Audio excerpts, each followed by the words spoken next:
En cette deuxième année d'existence de la Neo Geo, Alpha Denshi s'imposait comme le deuxième plus gros pourvoyeur de la bécane. Avec Crossed Sword, l'éditeur s'attaquait à un nouveau genre baptisé Real Action RPG sur la boîte.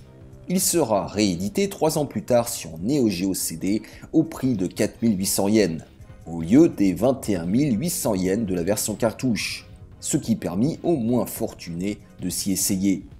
Mais qu'en est-il aujourd'hui ?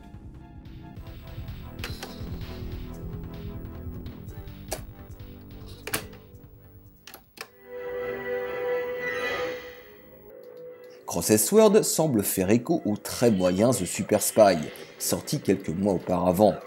Le joueur y incarne un chevalier en vue subjective, rendu transparent pour faciliter la lecture du jeu, que l'on peut déplacer latéralement au sein d'environnements médiévaux fantastiques. Le gameplay, essentiellement basé sur les contres, exige à la fois une parfaite lecture des patterns ennemis et de très bons réflexes. Un peu à la manière d'un Shifumi, vous devez adapter vos actions en fonction de leurs attaques, soit en parant vers le haut, vers le bas, ou en réalisant une esquive. La présence de boutiques de dialogue, bien que superficielle, lui confère également un petit air RPG. Malgré la simplicité de son concept et sa difficulté, Crossed Sword se révèle étonnamment addictif.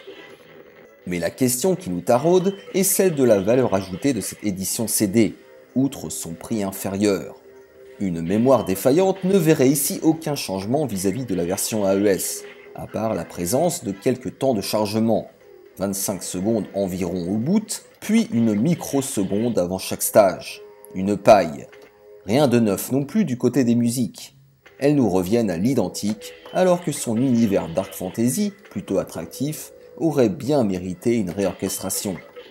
Un homme averti remarquera toutefois qu'à l'image de Burning Fight, il est désormais possible de sélectionner son mode de difficulté.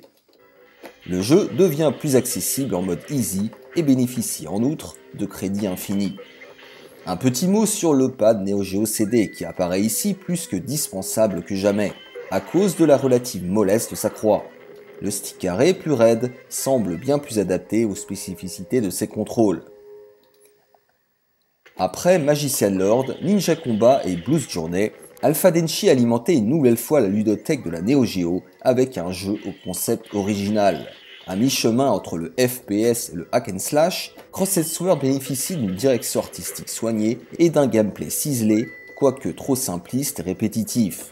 Même s'il est loin de tutoyer les hits de la bécane, c'est une œuvre singulière qui peut avoir sa place dans votre ludothèque Neo Geo CD, grâce à son sélecteur de niveau de difficulté et à son prix qui demeure inférieur à celui de la version AES.